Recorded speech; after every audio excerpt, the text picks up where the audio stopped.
আসসালামু আলাইকুম। এইচএসসি বা ইন্টারের এইচটিএমএল এর প্রথম ক্লাসে সবাইকে অভিনন্দন। চলুন শুরু করি।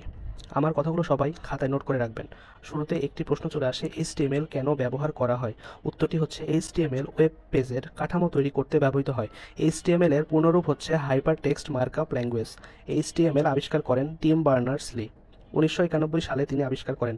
1989 সালে তার মাথায় এইচটিএমএল এর চিন্তা আসে। তিনি 1989 সালে ডাব্লু আবিষ্কার করেন।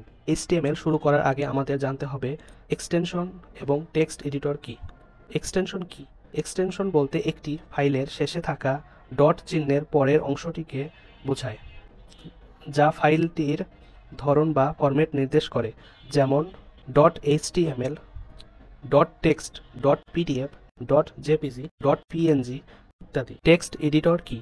টেক্সট এডিটর হলো একটি সফটওয়্যার যা দিয়ে এইচটিএমএল বা প্রোগ্রামিং কোড লেখা হয়। HTML tag, attribute, value, content এবং এলিমেন্ট সম্পর্কে চলুন বিস্তারিত জানি।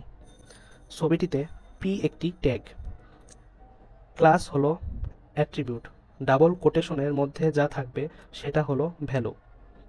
পি ট্যাগের মধ্যে দিস ইজ এ প্যারাগ্রাফ অংশটুকু হচ্ছে কন্টেন্ট। সর্বশেষ কোনো ট্যাগের মধ্যে শুরু থেকে শেষ পর্যন্ত যা যা থাকবে সবকিছু মিলিয়েই একটি এলিমেন্ট তৈরি হয়। ছবিতে সবকিছুই স্পষ্টভাবে দেখানো আছে। আমরা একটি সূত্র দেখতে পাচ্ছি। মূলত এইচটিএমএল কোড লিখতে হলে আমাদের এই সূত্রটি সবসময়ই প্রয়োজন হবে। এই সূত্রটি সবাই ভালোভাবে মুখস্থ করবেন। ডট ডট জায়গাগুলোতে আমরা এইচটিএমএল কোড লিখব। ছোটবেলায় যেমন স্কোয়ার প্লাস বি স্কোয়ারের সূত্র মুখস্থ করতেন, ঠিক তেমনি এইচটিএমএল লেখার সূত্র এটি।